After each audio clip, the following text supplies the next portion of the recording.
Welcome to another Founder Wisdom Pod with Neferteri Plessy. First time I have a Neferteri on the pod and a Plessy, I think. So that's an award right there. We're going to talk about a bunch of things today. Nefertiti is quite accomplished and successful, had a cool career, mostly in media. She ran a podcast for some time, interviewed cool folks, I believe like GSP, which is certainly a guy that's up there for me, from Montreal to Quebec, Canada, for those that don't know where that is. And we're going to talk about, Single Mom's Planet, which is Nefertiti's, Neferteri, that's a complex name. Neferteri's current business. And we're going to talk PR, we're going to talk media, we're going to talk marketing in between. Neferteri was also a TV host and a model, live event host, luxury influencer. So we're going to talk about that. This podcast is brought to you by podpire.com. If you want to start, scale, be invited to podcasts like this one or find sponsors for your own pod. Podcasts are great if you want to learn, if you want to connect with new people, if you want to generate a community and subscribers, if you want to get clients and leads, go to podpire.com. I can help you with that. So I'm going to call you Nef because it's just way more simpler, even if we're not friends yet. Nef, can you tell us a bit more about yourself and about your current time span / business time span? Absolutely. Hey, everyone. I'm Neferteri Plessy. I am a media strategist, like we were just chatting about. I also love helping businesses build their luxury business model inside of their everyday space. I am a mother of two teenage boys. I co-parent with their father, who has been a great supporter of mine as well. We've had a great journey raising our boys together. And I also have a Single Moms Planet organization, which is a nonprofit. It's a 501c3. And we really support single mothers in the space of, raising their children, of course, co-parenting tips and relationship tips, and then also really focusing on financial literacy and business development, and then support around childcare, because that is a expensive situation a lot of the times. And my mom raised me as a single mother, and so that is why I actually created Single Moms Planet, and we help women nationwide. Let's dive deep into your obscure past as a television producer. So why did you choose media as a career? I was very young when I started in the entertainment business. Initially, I think I was around 14 when I first entered the entertainment realm. And I actually wanted to become a model. And so I went out, I was living in San Francisco, California at the time, went out and, they called it like castings, open calls, went to the open calls for the agencies. And there were three of them at the time. They all told me no, that they did not want me. And I was, I wasn't really devastated at that age. I think I was more so like, okay, this is interesting. Probably my first real rejection. I was pretty young. And I said, well, when I get older, I'll just try again. And I got older. I think about 17 years old. I was actually put into a modeling contract in Los Angeles, California, which is how I ended up getting to Los Angeles. And I started off with TV. I was doing music videos. Music videos were like really hot at that time. They were huge budgets, like multi-million-dollar budgets. So even as a model in the space, you could be doing film, TV, even some radio. I was doing a lot of different categories at that time. And so I was thrust into a lot of prominent companies that were Fortune 500 companies and even iconic companies that we know today, which has been a blessing. And that was really how I learned everything. I didn't go to college. I was self-taught. And when I say self-taught, I mean environment taught. Right. So my environment was really my schooling. It was where I was able to understand, how businesses move, how you work with teams, how you work with corporations, how you do partnerships, how you work with models and talent, because a lot of the things that I do, I still work with models and talent and actors and things of that nature. So yeah, it started off at a young age for sure. And then you spent, I'm fast forwarding here, but it seems that you spent a good amount of your career at one Advantage Real Estate and then at a CSD Talent Agency. Tell us about the lessons you've learned there. Yeah, so with Advantage Real Estate, wow, that was I was in-house at that company. So Advantage Real Estate, we do a lot of investments. We even buy buildings and turn them into other types of entities or other types of buildings. We do portfolios together where we may bring in like 50 investors and buy something collectively. And so my mentor at Advantage Real Estate, which is also my boss, which is also a client, you know, we've hit many different spectrums because we've been working together for over 10 years. David Rosenfeld, he taught me really what legacy building looked like and what legacy building looked like within family dynamics and how to not only look at your generation of your family, but how does the entire family nucleus get the entire unit where they want to go, right? And how to have those conversations, you know, such as, you know, maybe your child is not the best with money management, but maybe your niece is. And even though she's not your direct, you know, child, but she can manage it better than your own child, lean on your niece. Don't try to turn your child who's not good with money into the person who's going to manage your money for your company, right? So he really taught me how to utilize family and not how to just look at, you know, what's in front of you, you know, how to build a trust, how to, you know, have that legacy income coming in, and then how to also have a lifestyle that you can sustain for the rest of your life, right? So not just like enjoying life in the moment, but what do I want my lifestyle to be for my lifetime? And then working your way backwards so that you can actually sustain it. Love it. You hung around a bunch of celebrities and successful people. You even interviewed some of them on your pod. What did you learn from them? Wow, the celebrities that I have interviewed over the years, I mean, they're relentless. You know, they have a fixation on something that they want to obtain or acquire or a certain level of status or success, and they just don't stop, right? I mean, if it's working out in the snow, if it's, you know, getting a minimum amount of sleep just to get the job done, that's what they're doing. If it's going back to school, if it's being around a certain environment, if it's moving to another state or another country, right? They're going after their vision, they're going after their goal, and they're not going to let anything get in their way, no matter what. And I really do believe that that is one of the top tier levels of things that I've learned from working with celebrities, interviewing people that are creating at a high level, right? They're manifesting and creating at a high level, and then showing how they put their action in place to get to what they really want.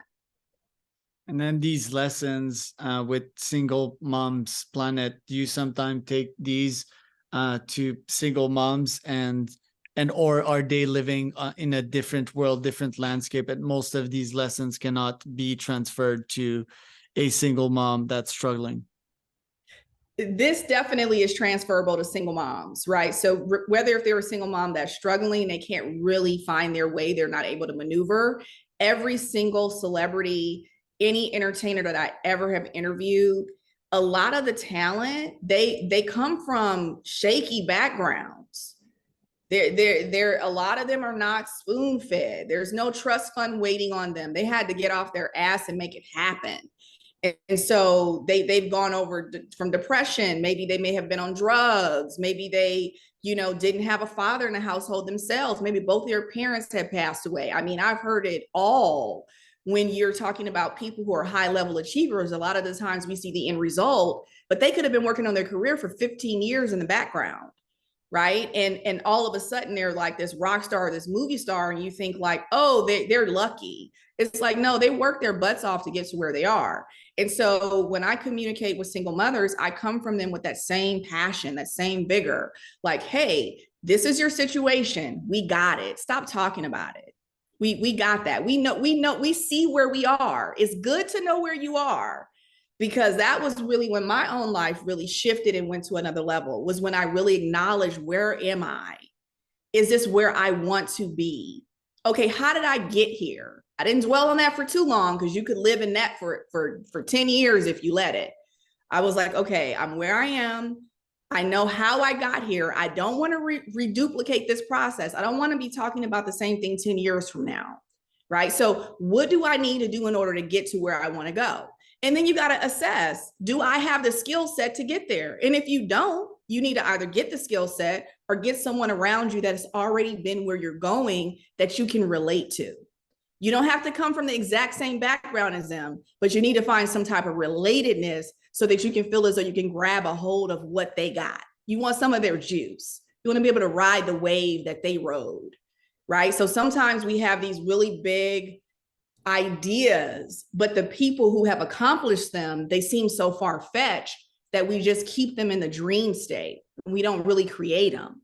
And so when you get someone in your environment, maybe they don't take you all the way to the stars, but maybe they can take you to the moon, right? Okay, I'm at the moon. Now I can see the stars. They're clear, right? Now, while I'm on the moon, who can then take me to the stars? Do I need to go to all the stars? No. How do I get to one?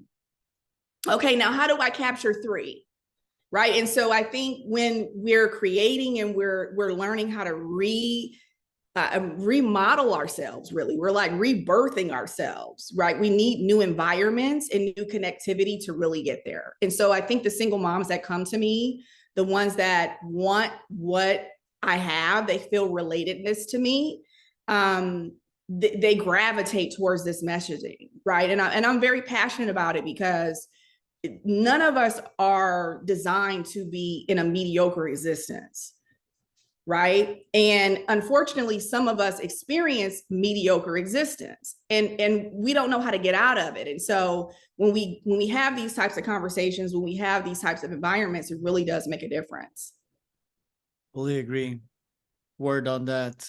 Great motivation pitch right there. Want to ask you though, in your case, when was the precise turning point and when did you had that conversation with yourself? Was it like in beds at night and thinking, shit, I can't keep on going like that, and the next day you went up and you started taking actions? What was that turning point there? It happened over time, and then it also happened in moments, right? So there was like preparation that I've been having. It's like, okay, I'm educated, I'm capable, I'm valuable, I love myself, and all that stuff sounds great, right? and then you get into reality and you're like, but wait, my bank account, right? Or my emotional state or my relationships aren't reflecting these nice words I'm saying about myself. So how do I actually get to this place, like for real, right? And I actually got upset with myself. I think it happened over probably like maybe like an 8-week time frame where I was able to be quiet, right? So sometimes we have so much hustle and bustle, we don't even have room to acknowledge what's going on with us. And so the first thing that you can do, even if you can't get quiet for 6 weeks, I get it, but can you get quiet for 5 minutes, right? Just give yourself 5 minutes of quiet time. And it's okay to get pissed about what you created yourself to be. It's okay to get pissed about the environment that you've created and own it. If we don't get upset and we don't get some type of energetic connection to what's happening, it's very difficult for us to get into action and stay consistent, right? And then the next thing is I had to get accountability. Once I knew that I wanted to make the shift, I had to really state, well, what do I want? And then I started sharing it with people who were about that life, right? I was like, okay, I want this person to hold me accountable, right? It could be your children, it could be a family member, it could be a friend, it could be someone that's already progressing, right? So it just depends on what's going to motivate you. One of my youngest son, he's one of my biggest motivators. He's like, Mom, you haven't been talking to enough clients. What's going on? You don't have any clients? Like, how many clients did you get last month? And I'm like, whoa, because he's involved in what I'm doing. He knows I'm on a Zoom. He knows I'm coaching someone. If it goes quiet for 2 weeks, he's like, what's going on here? And it actually helps me correct my energy to be like, you know what? Let me make a couple phone calls. That's right. These people said they wanted to work with me. I never reached back out. So sometimes you need those people, especially when you're an entrepreneur.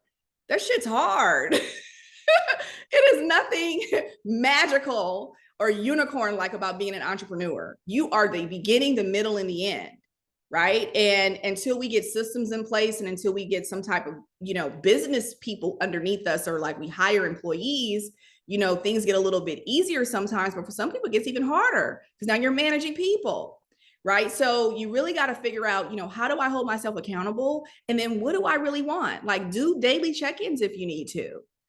Every night, just make sure you're in alignment with what you're creating, because it's, at the end of the day, you're going to be holding yourself responsible for the outcome, whether if it's good or if it's bad, right? And, sometimes people can say, well, the bad thing is that, I can learn from the bad things. But yeah, but at a certain level, we also want to make sure that we're making good decisions. We have to become good decision makers. We have to have discernment, right? We can't just chalk it up to, oh, well, that was a good learning lesson. I mean, how many learning lessons do you want? When do we step into the wisdom space and make sure that we're not repeating history in the term of taking us backwards, right? How do we make sure that we're moving forward in the way we really want to develop ourselves internally, and then also our businesses, and then our families? Our families are impacted by our businesses as well. Love the hustle attitude here.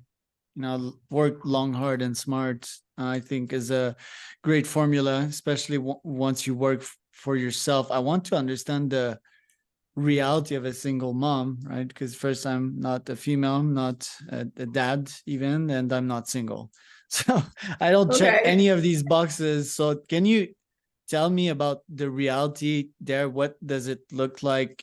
Is it like, shit, I have children, I have bills to pay, I need to get my ass to work, and then I need to put my children to childcare and find something that works ASAP?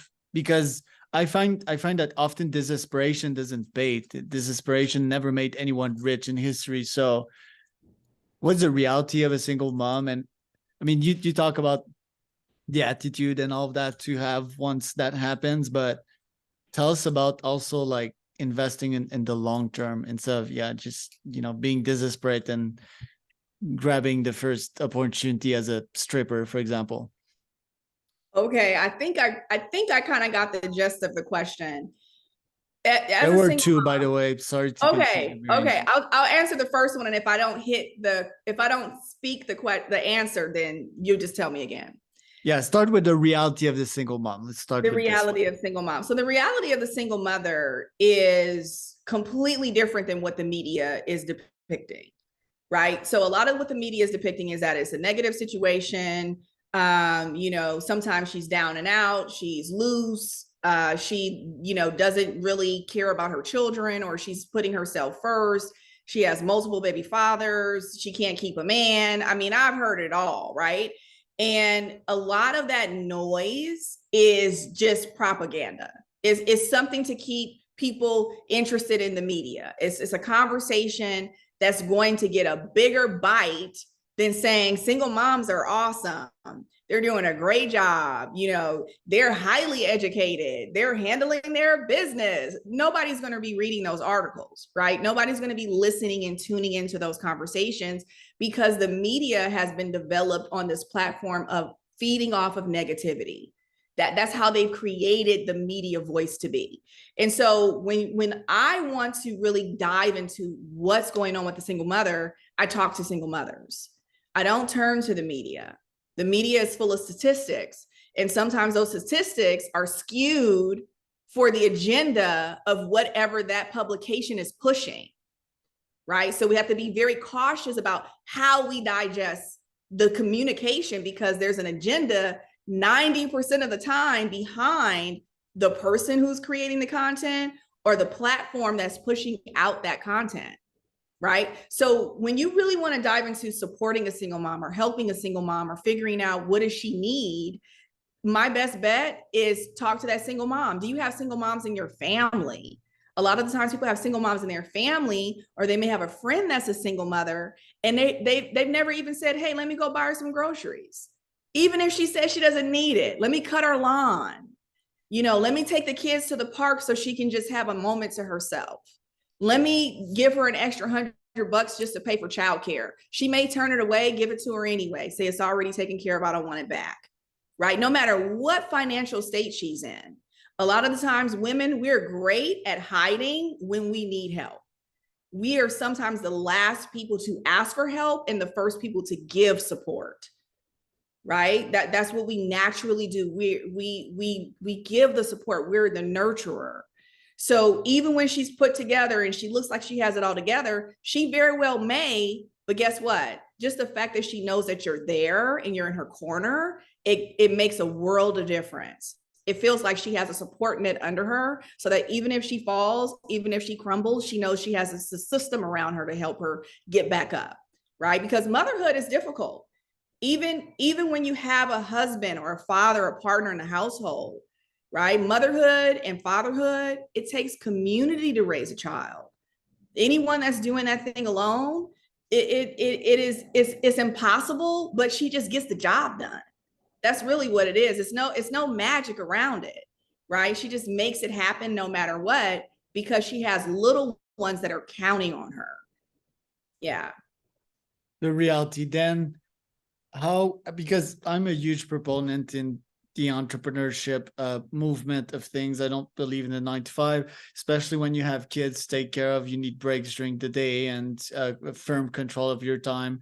I guess that's what you promote to as well. But how can these momtrepreneurs build something that scales over the long term and not something that, oh, I need money quick, I'm going to generate that money quick, and then it's going to break apart, and then I'm going to be back to square one? Right. Number one, if you have a job, a lot of the times people teach entrepreneurs or new entrepreneurs, people who are budding in this industry, to quit their job. I disagree with that, especially when it comes to the single mother space. The reason is that she has to have sustainable income coming in. And before she can leave her job, she has to make sure that her business model has been tested, right? Just because you had a good sales month for the last month or 2 or 3 months, you don't know what that business does seasonally. What happens in the different seasons? What happens if there's, something that goes on in the economy? Do people stop buying your services? Is it an essential service or is it a luxury service? Is it something I can't live without, or is it something that I don't even really give a damn about at the end of the day, right? So you really want to make sure you let your business have cycles before you just say, okay, that's it. I'm jumping all the way in. I'm burning the ship. I'm not turning back. All that sounds great. And then when you have rent, you have food you need to put on the table for your children, that is real. You have real stomachs in the house that are hungry, and those kids eat a lot. Right? Like, we have to be responsible. So first of all, I let them relax around feeling like they're behind in something or they have to quit something in order to go after what they really want. A lot of it is time management. I talk to a lot of moms and a lot of women. This is a feminine experience right here that I'm talking about. And maybe even a masculine. I'm not sure. We're talking about moms right now. A lot of the times women are spending too much time communicating on the phone with people or having some type of access, people having access to them with conversations that get them nowhere, right? I know you love your mama. I know you love your cousin or your sister, but if y'all been talking to each other every day for the last 25, 30 years, and you haven't made a dime together, and you spend over 5 hours a day communicating with this person via text, email, phone calls, you got to stop the craziness. It's craziness. It's insane. Most of the time, it's like television watching, mentally checking out, talking on the phone to people who don't really, make a difference in what you're trying to do with your life. And this is the thing, these people are going to get upset. They're used to having access to you. They're going to be confronted by the fact that you don't let them have access. One of the first things I teach my moms, or any woman, especially that comes to work with me, is Friends and Family Day. Fridays or Thursdays, Friends and Family Day from 9 a.m. to 3, call me anytime. Right? Whatever you want that to be. From 3 to 6, call me anytime on Fridays. I'm available. Monday through Thursday, I'm handling business. I have no time to communicate with you unless you have a dire emergency, like you're bleeding out and I got to get to the hospital. But first, you need to call the ambulance because I can't help you. Right. I mean, it's like you have to really sit back and grab a hold of your vision and your dream. You can't let people get in the way because they're used to having access to you. They're confronted by the fact that you're putting up boundaries. These are healthy boundaries, even with your own children. When I create a company or I launch something, I talk to my kids about it prior. We may go do something really cool a couple weekends prior. And then I'm like, hey, you're not going to have access to mom the same way you normally would, right? Like, it's not that I'm not here, but if you need to talk to me, write a couple of those questions down. After 2 o'clock, we can sit on the couch and you can ask me those questions. I can't have you calling me all damn day, texting me, knocking on the door. You have 15 different questions throughout the day. Let's sit and have a meeting. Write those questions down. 90% of those questions are answered by the time we sit on the couch and have the conversation. Because guess what? You give the children the space to figure it out themselves. Love They're going to that. figure it out. Yeah. Adults will figure it out. Children will figure it out. They don't really need you as much as you think they do. It's just that you're a crutch. You're available. So they lean on you. There you go. Yeah. I fully agree with that. Yeah. Top talk for real. Thank you for all that value. And we agree on all of these principles. That would certainly be my parenting style as well. I don't believe in quantity. I believe in quality, so it's basic math right there. Where can people find out more about you, Nef? All right. So I am at Neferteri on everything, my website, on my social media. So Neferteri Plessy is my domain and my emails and all that kind of thing. And then I'm also for at Single Moms Planet, and that's also across the board. So that's for our website and all of our social medias as well. So you can find me online, having these types of discussions and then advocating for single mothers that need the support. I'm Charles Cormier, host. That was another founder, wisdompodcast.com.